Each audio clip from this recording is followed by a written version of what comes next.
My video. Welcome to Inside Gateway, special edition here at Perdido Key, Florida. Today's guest, we have my big brother Matt and his beautiful wife Rachel. So thank you. What do you guys do at Gateway Woods? Houseparents. Lead houseparents at my house. Okay, so lead houseparents at Pine House. Who else is on your houseparent team? Sure. Chelsea Williamson is the single houseparent assistant, and Paula and Leanne Fisher are our alternates. Okay. And have you been in any other house, or are you the unique example of being in one house the whole time? We did 2 hours in Cypress House for you one day because you were gone. Other than that, we've been in Pine House. Very good. Yeah, that's very rare as house parents because usually you get shuffled around and it can kind of be a little frustrating because you get part of the team, it gets kind of thrown the wrench in the gear, if you will. So good for you guys that you're able to stick to your guns in one place. So let's rewind. How did you first hear about Gateway Woods? And you can speak differently, each example. Go for it.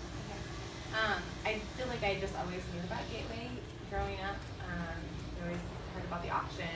I don't remember going much growing up.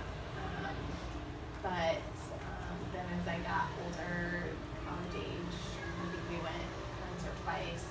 And then I think that I really got more of an idea of what it was, what all of the stuff was that was going on at Gateway when you and Beth started working as house parents, and just kind of we saw a glimpse on the outside, what it was that house parenting was, and God just started working on our lives in lots of different ways, but and he just like moved pieces and brought us to a place where we realized that he wanted us to also be there.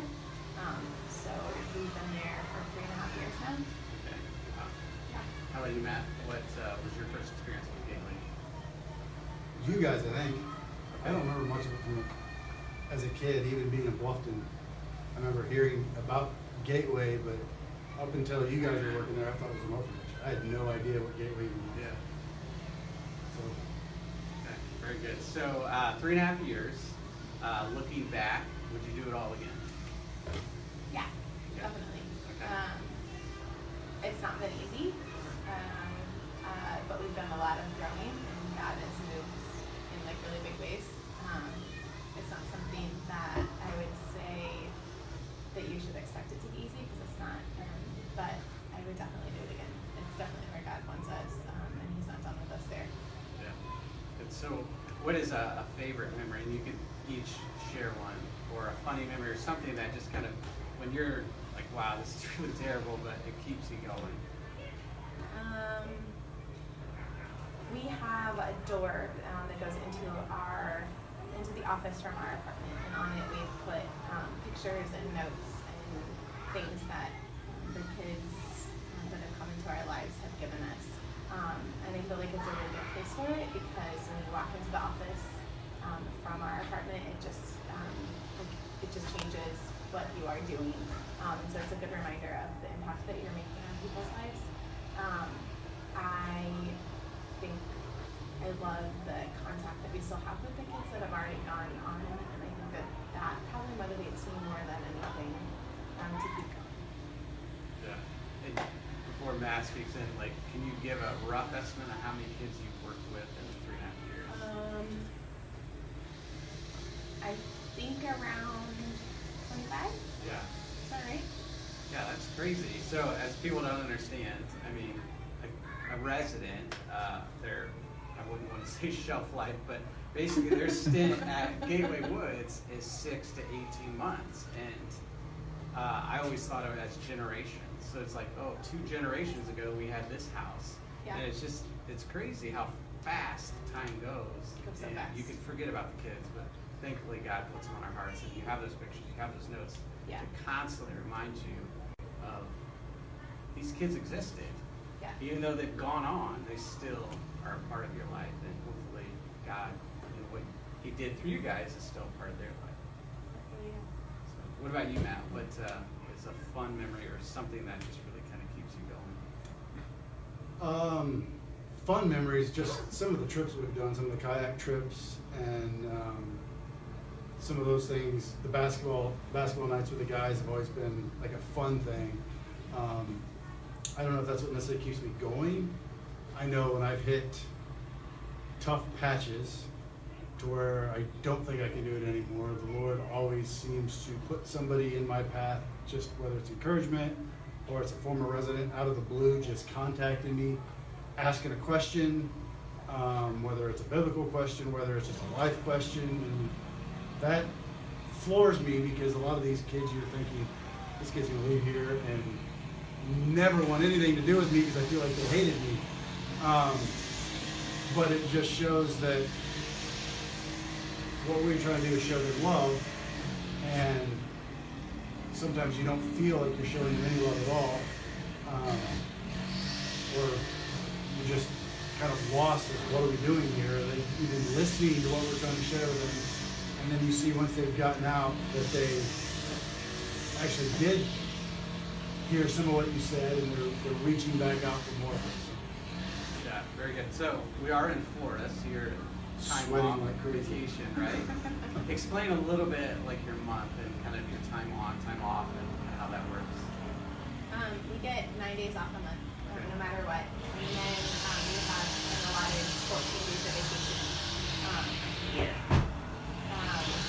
So you can use those vacation days wherever, spread them out throughout the year, or clump them together, however it works for you. And the benefit for us is that we can take, we actually took off 10 days this time, which is the most that we've ever taken off. And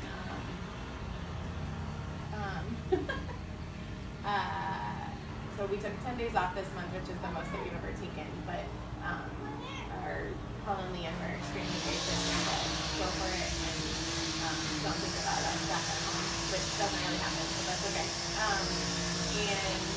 So that, yeah, we had a little bit off at the beginning of the month, and then We need to start coming out. we have Take boys down. this 10 to 10 days, and then we'll have a little bit off at the end of the month too.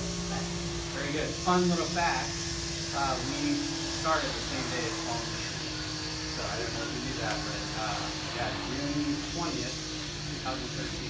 okay. So it was like so long ago, but So they just hit their 5-year mark, which is a Yeah. great accomplishment. So yeah, very good. yeah, This time around. this time around is great. Do you have any questions from the field? Even the cameraman, do we have questions? So, okay. Anything at this point you want to share that I haven't shared yet? Or, I got a question. yeah. How has this changed your life? Has it? It has grown me in patience, compassion, and opened my eyes to the rest of the world, and got me out of the, I guess you could call it the little AC bubble that sometimes we can get ourselves in, where we just see our small little community and see what's in our church, and we don't see what's going on with a lot of the other people in this world is dealing with on a daily basis that we're somewhat sheltered from. And so it has opened my eyes to there are a lot of really hurting families and kids out there that need direction and need help. And that comes from the Lord, but someone needs to help steer them in the right direction. I think that's where we come in early stride. So, I think it has made me see the ugliness of sin and how much it hurts so many people. Your one single sin, and I think that it's made me then see my sin more clearly, so that I can see how pitiful I am, but then how gracious God is in His love. Because I deserve nothing that He's given me. So why am I so fortunate to have what I have? It's simply His grace and His love, and that amazes me. And I feel like that has made me fall more in love with Him, which is a good thing. Sure. Amen. Yeah, I love the fact, like, it's so hard to just want to witness to people just when you're out and about, but God brings people to us that are hurting. Yeah. And we're not better than them. And I feel like a lot of times, like, I try to, like, well, here I am, you're the residents know, we're all on that same page. Yeah. And God is the one that is above all of us. And constantly teaching us, constantly helping us understand our sin, as you mentioned, and the depravity of that sin, because one little sin can wreck generations. Yeah. Yep. So, okay, so 3.5 years, I mean, that's a great accomplishment. How are your kids been through this whole process? We had the privilege of interviewing them maybe a month or two ago, and they did a good job. But just from a parental perspective, how have you seen them grow, or the challenges they faced? Well, our family has grown since we've been here. We had a baby, so that like impacts everything. It's crazy to think of how little they were when we first came, and how much they've like grown. Ian started kindergarten, and now he's about to be in 3rd grade, and Kate will start kindergarten this year. So just like the natural like growth, but I think sometimes like coming into it, I was always worried that they would experience things that I didn't want them to experience, or just be exposed to things that I, as a mom, I didn't want for them. And I think the like reality is them being exposed to things isn't a bad thing, because it's something that we can talk through. And they can also see the same like growth or spiritual blessings that we have received, as far as what I just said about seeing sin for what it is, and seeing how God still cares. So I think that's good. I think that it's made us like very intentional about our family time. So like vacations or just our time off makes us like pour into them, because they don't necessarily get as much attention when we are on duty, because there are 7 other kids that also need our attention, and they're constantly hollering your name, or Let's be needing fair, your help. just Rachel's name, really, right? Right. Very true. So, very good. Anything you want to add to that, Matt? Or No, I pretty much agree with what she said.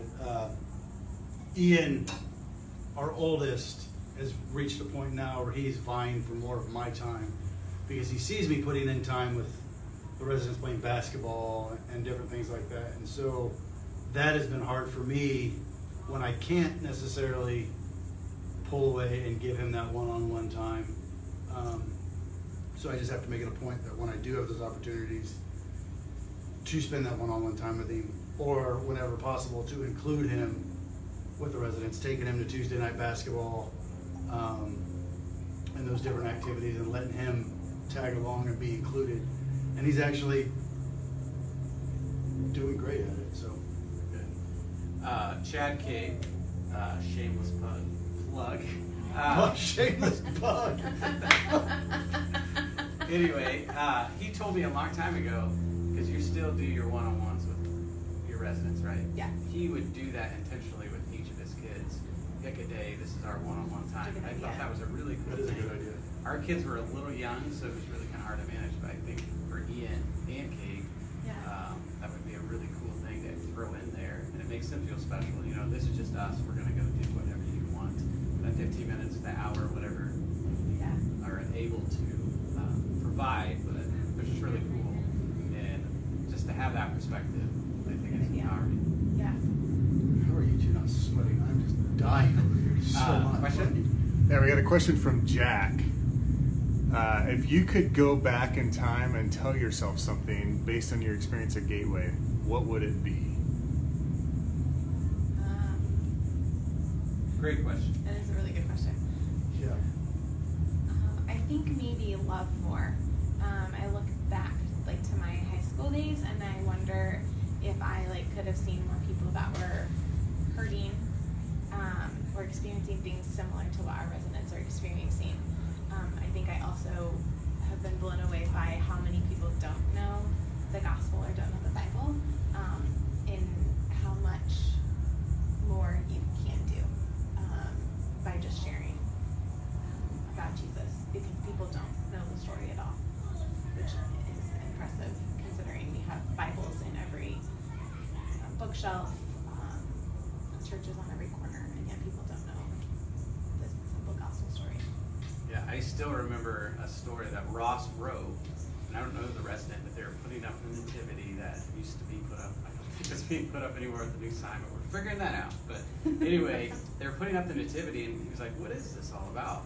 And so then they were able to just share the nativity story about Jesus' birth, and it's just like that is one of the most common stories. Right. But to not even know what that is, it's mind-boggling. Yeah. But it's an We've had opportunity. several come through that do know. So, Do you have an answer for Jack? Oh, do I have an answer for Jack? Oh. What would I tell myself after my experience at Gateway? Listen to your parents. No, I probably go back and talk to myself before I went down a bad path for years and just share with myself where that is leading me and where that is taking me, or where it is going to take me, and the hardships that's going to bring later in life that you're going to have to deal with because of those poor decisions. And it's something I try to share with the kids that are in our house that have a similar background to me, as far as some of those things that, yeah, it may be fun now, but this is where it's going to take you. And it doesn't look like it, but I've been through all these gamuts and it's taken me all the way there, and this is where you're ultimately going to end up. And you're just putting yourself further and further behind by continuing down that path. very good. Any other questions that we had? So, any other comments that you guys have? I have one more question. Nope, I'm ready to roll. What? Let's go. Come on. All right. I always like to ask this because you came from Indianapolis. It's a little bit of a stint. Was that a hard move for you guys, or was it easy or different? It was a move on faith. Yeah. We moved up to Gateway and still did not have our house sold.